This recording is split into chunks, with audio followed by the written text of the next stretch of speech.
Forget what you know. That's the Black Ops 4 slogans for this year's marketing, and it might be something a lot different and a lot deeper than what we may imagine at just the surface level of what words may actually indicate.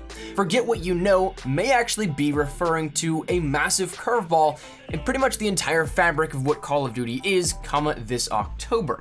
Now, for better or for worse, there's a lot of things that have come out as of the last 48 hours, and I've kind of held off on making this video for the fear that something else would come out immediately after making that video. So now that things have kind of subsided, I think I can give you guys a little bit of a broad and overlook of this all in its entirety, and we can take a look at the big, massive changes in what you should forget what you know. So as of a couple of weeks ago, we first got our initial look at what Black Ops 4 would be. Got the official announcement over on March 8th, so the earliest that we'd ever seen in the Call of Duty franchise, an official confirmation of the title for the upcoming year. That was a record-breaking thing in terms of Call of Duty.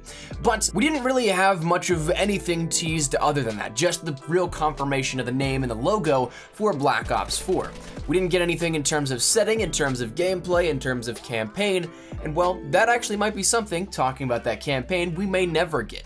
Because as of reports as of recently from multiple different independent sources, Charlie Intel, Eurogamer, Kotaku, Polygon, other reputable sources, they've all ended up checking with their sources, and the stories seem to match up in the sense that Black Ops 4 won't have a campaign. So perhaps the first of three things that may require you to forget what you know about the standard Call of Duty model, and the second one being that it seems like Raven has been contracted to create an entirely new experience, and one that will transcend not only one game, but multiple as a continuing service for Call of Duty, that being Call of Duty Battle Royale. And a third, just to get them all out there, well, the multiplayer itself might be completely different, with reports of it being very similar to an Overwatch style, but having backpedaled since those initial playtests that people had experienced. Now, off the bat, I feel that it's important to know that I know some of the people that run these websites. I know that they take their credibility very seriously, and they would not publish a report if they weren't confident about the information that they were given.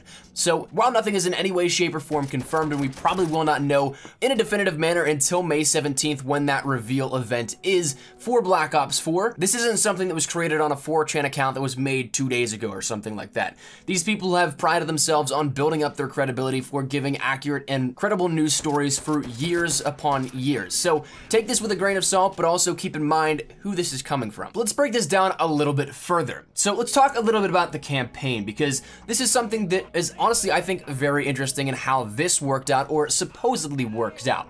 Now, the initial reports from these, once again, sources that have actually claimed these sorts of things, and per Polygon, the sources asked to be anonymous, but they said that Black Ops 4's release date approached, and it became evident that development of the single-player campaign would not be completed. One source said Treyarch has since focused Black Ops 4's development on expanding multiplayer in the series' popular Zombies mode. The source described an emphasis on cooperative modes as a potential stand-in for the typical single-player campaign. Now, when Activision was approached for a comment on this, of course, they always said that we don't comment on rumors and speculation, but they look forward to revealing Black Ops 4 on May 17th. So, from the inside sources that Polygon have, this isn't a matter of a place where campaign once stood being a void from the very beginning. It's something that was created, started, and then put into development, but just not actually completed. And that's something that honestly I think is kind of worrying, in the sense that people have their hopes way too high now on multiplayer and zombies, because a lot of people that I see are talking that, wow, you know what, Black Ops 4 is not gonna have a campaign, so that means that the entire campaign team is split up between zombies and multiplayer. They can make this a way better experience because they've been working on it from the beginning. That unfortunately is not the case. If it was cut, well, it's the same standard teams for multiplayer and zombies alongside the campaign guys working on their own thing, but then probably say a couple of months ago, they ended up having to cut it, so that's when that extra development went in. So there might be some inclusions of things that are nice and some innovations that would not have happened if campaign were not cut, but from the very beginning, in the get-go of when Black Ops 3 ended into Black Ops 4 development, it's not like these teams were making something solely focused on multiplayer and zombies from that very point. So some people may be getting their hopes way too high for what this might mean for multiplayer and zombies, the expansions there, but it also could be something that may actually be an indicator that some things do get better. But as for the campaign itself, well, honestly, I'm a huge fan of the stories of the COD games, even though I might not replay them as many times as I do by multiplayer. I'll play them once, maybe twice, and then I'm done with them. But one thing that honestly is kind of interesting to me to see how this would have broken down is that apparently from these sources, it says that Black Ops 4's worked on campaign was just too out there and too outlandish and probably would not have been received all that well. And some of the things that I've heard, again, this does not actually match up with what these people may have actually reported because their sources could be totally different. But some of the whispers that I have heard was that it dealt a lot with, say, time travel, something in which we would have seen both futuristic and past games meshed together in one almost, and kind of building on the fabric of the DNI that we saw within Black Ops 3, but not necessarily in the sense that Black Ops 3 did it, because that was actually something that apparently was also altered in the sense that their original campaign in Black Ops 3 was supposed to be a little bit different as well, but that DNI was the only one focal point that carried over into the completed campaign from Black Ops 3, and seemingly Black Ops 4, from once again the whispers I've heard, would have built upon that a little bit further, and then we would have seen, once again, the whole forget what you know thing being something that actually transcends the entire time periods, that we would have been made to create the past differently, an Orwellian type of thing where the sense that history is written by the victors. People would be rewriting history, and so we'd be reliving these moments via a simulation that would have been altered. So whether it sounds really cool or absolutely awful to you, I guess right now, it doesn't matter because it's all one, speculative, and two, we've also had the reports that campaign won't be in game this year. So that is where we stand with that. But as for what may actually fill the void, that may be a battle royale mode within Call of Duty Black Ops 4, but alongside Black Ops 4. Not necessarily strictly pertaining to Black Ops 4. Apparently this is where it gets a little interesting, where Call of Duty is going to completely shift the entire business model of the game that we've seen for the past decade. And that's something in which, instead of just a standalone title, we may see something that transcends the time of each different game that we get per year. So we'll still have those annual releases, but it might be something where we don't get a campaign, or even if we do, Call of Duty Battle Royale will be right there alongside with it. Now, this isn't as outlandish as it may sound, because earlier in March, an analyst suggested that Activision had planned to bring a Battle Royale game to Call of Duty at some point in time. Though they did not have the exact specifics, their analysis of Activision and what they had to do to capitalize on different market shares within the gaming industry, that was something that was very apparent to them. So that's why it was suggested that Activision would do it at some point, but with Black Ops 4, it was not ever explicitly stated from that report.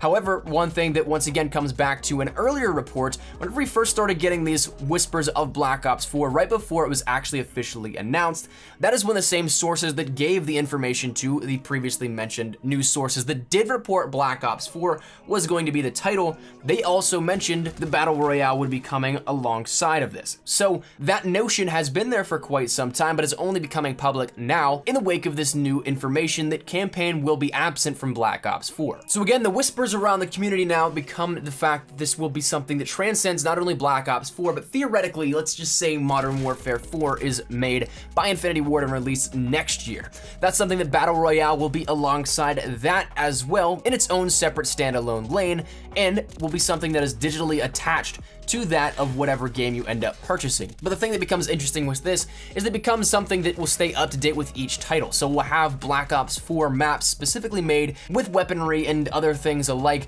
with Black Ops 4 for Battle Royale, but whenever this theoretical Modern Warfare 4 were to release, we'd maybe see a lot more modern elements of the game with the weaponry and the maps and the locations and everything like that. So we'd end up seeing this transcend the games themselves, but be on their own separate lane where it's a standalone thing that is in conjunction with that current title. So Black Ops 4 you'd have to buy to get access to Battle Royale, but if you wanted to just have the Black Ops 4 stuff, you wouldn't have to buy Modern Warfare 4 next year. And hopefully I'm describing it well enough, but it seems to be tied in that sense, almost how Modern Warfare Remastered was initially attached to Infinite Warfare, where you had access to it by buying the game, but it was a standalone experience entirely. So as per the future, I guess we don't necessarily know when it comes down to a guessing game at that point. But when we end up looking at what we can see in the immediate future, once again, one thing that Eurogamer was told was that one of their sources did, again, say that Battle Royale was actually coming, but they added context saying that the source said that Call of Duty Battle Royale's mode may not hit the magic 100 player mark seen in other Battle Royale games at the moment the Black Ops 4 comes out, but developers are working towards that number. And that's one thing that honestly has always been a worry for me if Call of Duty were to try and tackle this. COD Online launched its Battle Royale mode with 16 players, which is hardly a Battle Royale in my books. Somebody that does play these games on the regular outside of what you see here on the channel, that's something that 16 players is not exciting. It's not something that really feels like an accomplishment if you win, but it's something that stayed within the developmental and hardware constraints of the current engine and what was available to offer within the current builds of Call of Duty. Now, I'm no game engineer, but I don't think it's a server issue where it's as simple as upgrading your servers to allow for more players to connect more seamlessly. I'm pretty sure that it goes down to the fabric of how the game itself is made. But again, no game engineer there, so that's just my hunch. So that's something that'll be interesting to see how much has to be altered in order to make this work. Whether it's something as simple as, well, I say simple in a sense that, again, it's a much simpler thing than building a game from the ground up. As simple as changing around how the servers will interact with players, or if it's something that it does require Raven to go in to the base fabric of how Call of Duty has been built for the last 10 years.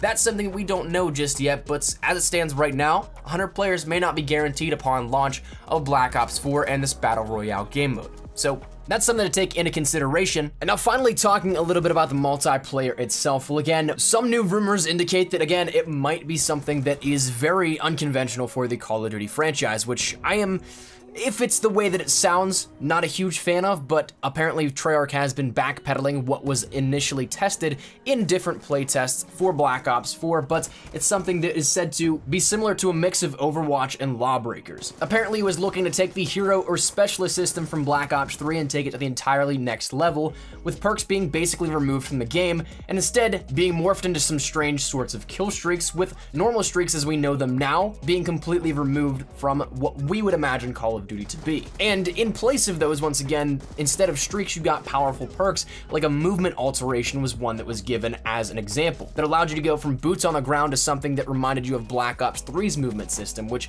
again, sounds very strange. Now, apparently this did not work well with playtesters, and so, as such, things are actually changing with kill streaks being added into the game and the hero systems being scaled back a little bit. But if this is any indication, well, I don't know exactly how I feel about this, because I'm open pretty much to everything that a franchise may offer. I'm normally very cool with accepting and trying out new things, but this just seems way too much of a break from what Call of Duty is. And so I guess, once again, as it stands right now, we don't have any real information, and we can't really say definitively if it's going to be a good or bad game, because we gotta also remember Black Ops 3 at the very beginning of the marketing for that, and when we first started seeing stuff from multiplayer regarding it, a lot of people said the same exact thing, that it was too out there, it was too not Call of Duty, and it was kind of a breakaway from what we normally saw. So who knows, maybe this turns out to be another Black Ops 3 where it is actually very well received, and it does very well, and is that air quote savior COD as of recent titles, but I don't know. I guess this is where we'll see and have to wait until May 17th to actually get more of an accurate representation of the gameplay when we see an actual official reveal for everything. But I guess the nice part to take away from this is that if this is all true, at least they're backpedaling to try and remove a lot of those far-fetched ideas. The reason why I keep the multiplayer section like this behind what we know of the campaign and the Battle Royale is also because this is the most unconfirmed of the information we've gotten thus far. Right now, this is not something that has been corroborated with sources to say that 100% this is legit, and obviously, I don't think we'll ever know if it is entirely, because when you think about something that is in that much state of disarray potentially, you're not going to telegraph that to the general public, because that just creates panic, that creates uncertainty, and a lack of trust in what the game may ship as. So I don't think we'll ever know the full validity of this, but it is something that is going around right now that I figured you guys should probably know about. But take that one in particular with a grain of salt, because that may or may not be true. But with that said, we've talked about a lot here with this one, and I'd love to get your thoughts and feedback down there in the comment section down below. What are your thoughts thoughts on this? Do you think that this is something that is good, that's bad? Whatever it may be, feel free to let me know your thoughts down there in the comment section down below. But hopefully you guys found this insightful. Hopefully you guys enjoyed. If you guys did, make sure you drop a like down below. And of course, if you guys are new to the channel, make sure you guys subscribe so you don't miss a single thing regarding Call of Duty Black Ops 4. We're starting to get much closer to the official reveal date for Black Ops 4 at the community event. So of course, as we start getting closer, new stuff will come out, new information. But if you guys are interested in any of that, make sure you hit that subscribe button so you don't miss a single thing here up on the channel. And also, if you guys want to follow me over on Twitter, that's the best place to get connected with me outside of YouTube. Practically live on Twitter, so if you guys want to strike up a conversation, ask me a question, whatever it may be, link is down there in the description below. And finally, if you guys want to follow me over on Instagram, I'm trying to get more active over there as well, so that link is as well in the description below. But all that said and out of the way, hope you guys have a fantastic day. Thank you all so much for watching. Mine is Espresso. Take care, and peace.